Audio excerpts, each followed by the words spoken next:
हरियाणा में बीजेपी को सत्ता के गलियारों तक पहुंचाने के लिए अपनी जिंदगी लगाने वाले लोग परेशानी के हालात में हैं।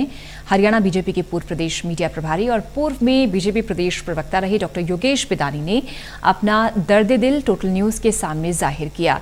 डॉक्टर बिदानी ने कहा कि बीजेपी में पुराने कर्मठ कार्यकर्ताओं को पूछने वाला अब कोई नहीं है। ऐसे में बरोदा का चुनावी रण भी अब भारतीय जनता पार्टी के लिए भगवान भरोसे है। बीती गई बिसार दे आगे की सुध ले, लेकिन भारतीय जनता पार्टी के कुछ पुराने कर्मठ कार्यकर्ताओं के लिए बीती गई को बिसारना बेहद मुश्किल हो चुका है। वजह सिर्फ ये कि हरियाणा की सत्ता पर काबिज है भारतीय जनता पार्टी पिछले 6 सालों से, लेकिन भारतीय जनता पार्टी को सत्ता के गलियारों तक हरियाणा में पहुंचाने वाले वो लोग आज पूरी तरह हाशिए पर चले गए हैं। हमारे साथ इस वक्त वो शख्स हैं जो भारतीय जनता पार्टी हरियाणा के प्रदेश प्रवक्ता रहे हैं, प्रदेश मीडिया प्रमुख रहे हैं, लेकिन आज सत्ता में पार्टी के पहुंचने के बाद पूरी तरह हाशिए पर चले गए हैं और भारतीय जनता पार्टी के आज के हालात को देखकर बेहद आहत हो चुके हैं। योगेश बिदानी इस वक्त हमारे साथ मौजूद हैं। उनसे हम तमाम सवालों के जवाब जानने की कोशिश करेंगे। बिदानी जी, भारतीय जनता पार्टी के पूर्व प्रदेश प्रवक्ता आप रहे हैं, पूर्व मीडिया प्रभारी आप रहे हैं। कह सकते हैं कि हरियाणा बीजेपी में एक मीडिया में सबसे बड़े नाम के रूप में आपको पहचाना जाता था, लेकिन आज क्या हालात आपके सामने बने हुए हैं? वक्त की बात है जब भारतीय जनता पार्टी में कोई भी कार्यकर्ता आने को भी तैयार नहीं होता था, तो हम लोग मेहनत करके पार्टी को खींचा है। अब कुछ लोग ऐसे आ गए हैं जो अपने अपने स्वार्थ के लिए लगे हुए हैं। कर्मठ कार्यकर्ता मेरे जैसे कई हजारों बैठे हैं पूरे हरियाणा में, जिनको ना पद मिला है, ना सरकारी वो मिला है, ना पार्टी का पद मिला है। तो देखो, अब जो बड़ौदा में चुनाव चल रहा है, वहां भी इन्होंने ऐसा किया कि ड्यूटियां नए वालों की लगाई है, पुराने बैठे हैं। भगवान करे भगवान को सुन दे कि बड़ौदा का चुनाव भी जीते। बाकी हमारे साथ जो हो रहा है, तो चुप बैठे हैं और उससे अलावा कर क्या सकते हैं। ये तो हमारा तय है कि हम दूसरी पार्टी कोई भी तय ज्वाइन नहीं करेंगे, पर पार्टी की जब तक हमारा मान सम्मान न दिया जाए तो हम पार्टी का काम भी नहीं करेंगे। आपने कुछ शब्द इस्तेमाल करे कि भगवान करे बड़ौदा में भारतीय जनता पार्टी जीत जाए, लेकिन मौजूदा जो स्थिति बनी हुई है, आपको लगता है कि क्या भगवान करेगा? भगवान क्या करेगा जब प्रदेश में पिछले चुनाव में जो व्यक्ति 54,000 से हारा, उसको चेयरमैन ही दे दी दोबारा। उस जैसे 25 आदमी जो चुनाव हारे, उनके जिम्मे सारा हरा दिया, उन्हीं को लगा दिया। तो भगवान ही भरोसे है और क्या करें। जो आदमी काम करने वाले हैं, जो गवर्नमेंट है, उनको नहीं बुलाया इन्होंने, तो आज चुप बैठे हैं। पंजाबी मुख्यमंत्री होने के नाते पूरे हरियाणा प्रदेश में पंजाबी जो समाज है, एक तरीके से कह सकते हैं कि उन्होंने ये कहा कि अब हरियाणा की सत्ता हमारे हाथों में है। लेकिन आप ये कह रहे हैं कि भारतीय जनता पार्टी जब सत्ता के गलियारों तक पहुंचती है तो आप लोगों को पूरी तरह हाशिए पर डाल दिया गया। किस तरह की परिस्थिति ये थी? सवाल जात पात का नहीं है, पंजाबी परिस्थिति का नहीं है।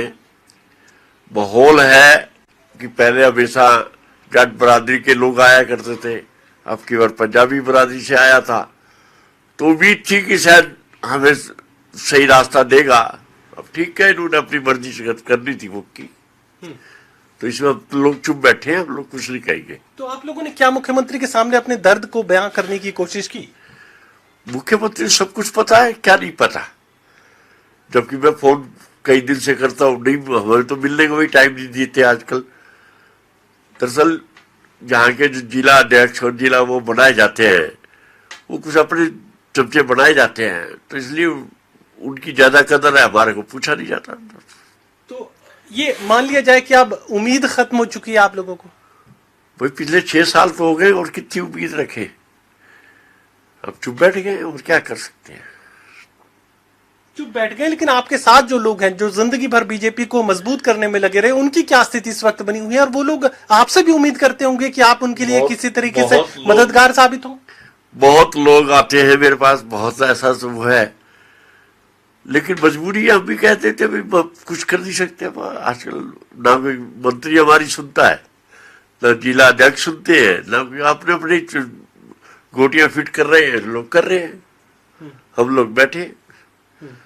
और एक 54,000 से हारा हुआ व्यक्ति, ठीक है कि हमारा प्रदेश अध्यक्ष था, 25 टिकटें बांटी, एक भी कामयाब नहीं हुआ, उसको फिर चेयरमैन दे दी, तो इसके ऊपर और क्या हो सकता है।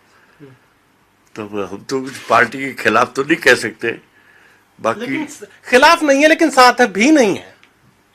भाई काम ही नहीं है तो साथ क्या होंगे, जब काम होगा तो फिर सोचेंगे। जब काम ही नहीं दे रहे इन्होंने, काम ना पार्टी में दिया, ना संगठन में दिया, तो ना सरकार में दिया, तो हम है ही क्या, हम है ही कुछ नहीं। पूरी जिंदगी जिस पार्टी को आपने पेड़ की तरह सींचने का काम किया, वो पेड़ अगर आज बरगद बन चुकी है तो आप लोगों को ये कह सकते हैं कि अब घर से बाहर निकाल दिया है। अब घर से बाहर निकाल दिया या कैसे, ये तो उनकी अपनी सोच है, मेरे तो इससे मतलब नहीं है। पर ये है कि सन 1962 से हम लोग इस पार्टी में लगे हुए हैं। हमारे फादर इसी जनसंघ की टिकट से नगर पालिका के चुनाव जीते, मैंने वो 1973 से इस पार्टी में रहा हूं।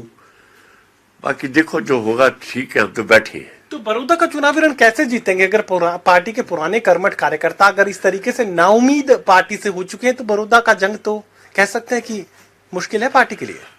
भगवान सहारे जीत जाएगी और क्या है। चलिए, भगवान को सहारे पर छोड़ने का काम यहाँ पर भारतीय जनता पार्टी को भगवान भरोसे छोड़ने का काम बीजेपी के पुराने कर्मठ कार्यकर्ता कर रहे हैं। वो साफ कह रहे हैं कि वो पूरी तरह नाउमीद हो चुके हैं। सत्ता के 6 सालों के बाद भी उन्हें पूछने वाला कोई नहीं, और जिस तरीके से भारतीय जनता पार्टी हरियाणा को आजकल चलाया जा रहा है, उसके तमाम वो सवाल उनके जहन में, लेकिन जवाब देने वाला कोई नहीं है। सहयोगी कमल के साथ doctor Mahesh Kumar, total news, Hisar.